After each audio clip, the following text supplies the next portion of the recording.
10 మంది ఎమ్మెల్యేల ఫిరాయింపు అంశంపై సుప్రీంకోర్టు నేడు విచారించనుంది. కారు గుర్తుపై గెలిచిన ఎమ్మెల్యేలు దానం నాగేందర్, తెలం వెంకట్రావు, కడియం శ్రీహరి పార్టీ ఫిరాయించారని స్పీకర్ నిర్ణయం తీసుకోవడం లేదని పాడి కౌశిక్ రెడ్డి, కేపీ వివేకానంద సుప్రీంకోర్టులో జనవరి 15న స్పెషల్ లీవ్ పిటిషన్ దాఖలు చేశారు.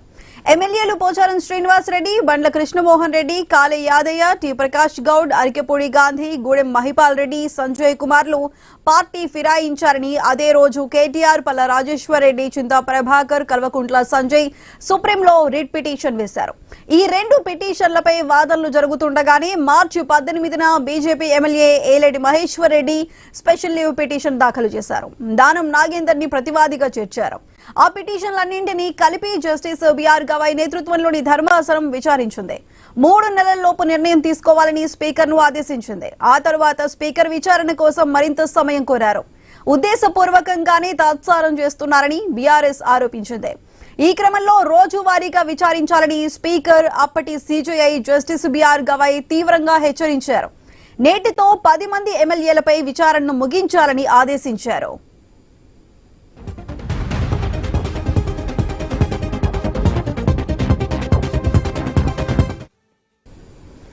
5 ఎమ్మెల్యేలు అరికెపూడి గాంధీ, గూడెం మహిపాల్ రెడ్డి, తెలం వెంకట్రావు, బండ్ల కృష్ణమోహన్ రెడ్డి, ప్రకాష్ గౌడ్లపై వచ్చిన ఫిరాయింపు ఆరోపణల్లో వాస్తవం లేదంటూ ఆ 5 పిటిషన్లను స్పీకర్ కొట్టివేశారు. మరో 5 సంబంధించిన అంశం పెండింగ్ లోనే ఉంది.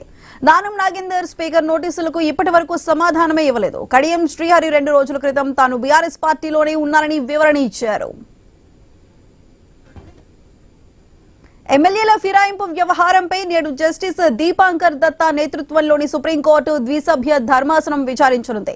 5 ఎమ్మెల్యేల పిటిషన్లపై విచారణ ముగిసిందని స్పీకర్ తెలుపనున్నారు. మరో 5 పిటిషన్లపై విచారించేందుకు మరికొంత సమయం కావాలని కోరే అవకాశం ఉంది. స్థానిక సంస్థల ఎన్నికలు సహా ఇతర కారణాల వల్ల ఆలస్యమైందని నివేదించే అవకాశం ఉంది. గతంలోనే ఇదే చివరి అవకాశం అని చెప్పిన సుప్రీంకోర్టు ఈసారి ఎలా స్పందిస్తుందనేది ఆసక్తిగా మారింది. తెలంగాణలో మొత్తం 10 మంది ఎమ్మెల్యేల ఫిరాయింపు అంశంకి సంబంధించి సుప్రీంకోర్టులో నేడు విచారణ జరగబోతుంది. అయితే దానికి సంబంధించి పూర్తి అప్డేట్స్ మా ప్రతినిధి స్వామి అందిస్తారు. స్వామి, చెప్పండి, స్పెషల్ లీవ్ పిటిషన్ కి సంబంధించి ఈ రోజు విచారణ ఏ విధంగా ఉండబోతుంది? ఇప్పటికే రాష్ట్ర స్పీకర్ గడ్డం ప్రసాద్ కుమార్ స్పీకర్ కార్యాలయం కోర్టు ధిక్కరణకు పాల్పడిందని చెప్పేసి కూడా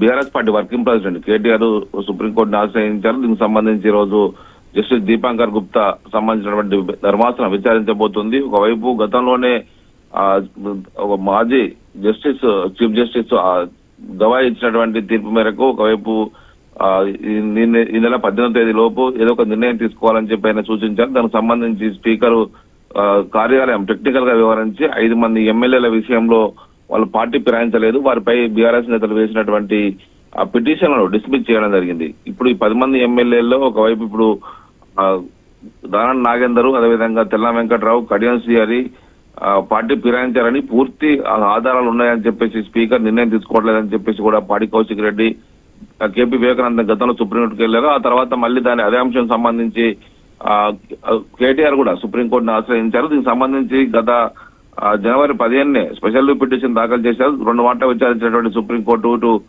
పోచారం శ్రీనివాస్ రెడ్డి, బండ్ల కృష్ణమోహన్ రెడ్డి, కాళే యాదయ్య, ప్రకాష్ గౌడ్, అరికెపూడి గాంధీ, గూడెం మహిపాల్ రెడ్డి, సంజయ్ కుమార్ అందరూ కూడా పూర్తి స్థాయి ఆధారాలు సమర్పించినప్పటికీ కూడా దానికి సంబంధించినటువంటి చర్యలు తీసుకోవట్లేదని చెప్పేసి కూడా సుప్రీంకోర్టును ఆశ్రయించారు. ఒక్కొక్క ఎమ్మెల్యే, ఒకవైపు ఎమ్మెల్యేలు కేటీఆర్, పల్ల రాజేశ్వర రెడ్డి, చింతా ప్రభాకర్, సంజయ్ సుప్రీంకోర్టులో వాళ్ళు కూడా పిటిషన్ వేయడం జరిగింది. మొత్తానికైతే ఒక్కొక్క అంశానికి సంబంధించి విచారించినటువంటి సుప్రీంకోర్టు ఇటు బీజేపీ ఎల్పీ నేత ఏలేటి మహేశ్వర్ రెడ్డి కూడా సుప్రీంకోర్టులో ఎస్ఎల్పీ వేశారు. దీనికి సంబంధించి దానం నాగేందర్ ని ప్రతివాదిగా చేర్చారు. దానం నాగేందర్ కాంగ్రెస్ పార్టీ బీఫామ్ మీద సికింద్రాబాద్ ఎంపీగా పోటీ చేశారు. ఆయన ఖచ్చితంగా పార్టీ మారినట్టు పూర్తి ఆధారాలు ఉన్నాయి కాబట్టి ఆయన పైన చర్యలు తీసుకోవాలని చెప్పేసి కూడా కోరుతూ ఉన్నారు. మొత్తానికైతే గతంలో విచారించిన సందర్భంగానే 3 నెలల్లోపు ఏదో ఒక చర్య తీసుకోవాలని చెప్పి స్పీకర్ కార్యాలయానికి స్పష్టంగా ఆదేశించారు. ఆ తర్వాత స్పీకర్ కూడా మరింత సమయం కావాలని చెప్పేసి కోరారు. ఉద్దేశపూర్వకంగానే దీన్ని తాత్సారం చేస్తున్నారని చెప్పేసి స్పీకర్ కార్యాలయం పైన హార్ష్ కామెంట్ చేయడం జరిగింది. మొత్తానికైతే ఈ రోజు మరోసారి సుప్రీంకోర్టులో జస్టిస్ దీపాంకర్ గుప్తా సంబంధించినటువంటి ధర్మాసనం విచారించబోతుంది. ఈ పూర్తి స్థాయి ఒకవైపు ఆధారాలు సమర్పించినప్పటికీ కూడా స్పీకర్ కార్యాలయం పట్టించుకోవట్లేదు. సుప్రీంకోర్టు ఇచ్చినటువంటి డైరెక్షన్స్ ని స్పీకర్ కార్యాలయం పట్టించుకోవట్లేదని చెప్పేసి ఒకవైపు కంటెంప్ట్ ఆఫ్ ది కోర్టు కింద మళ్ళొకసారి సుప్రీంకోర్టు వెళ్ళడం జరిగింది. ఈ రోజు దానికి సంబంధించిన విచారణ అయితే కొనసాగబోతుంది. సుధా. రైట్ స్వామి.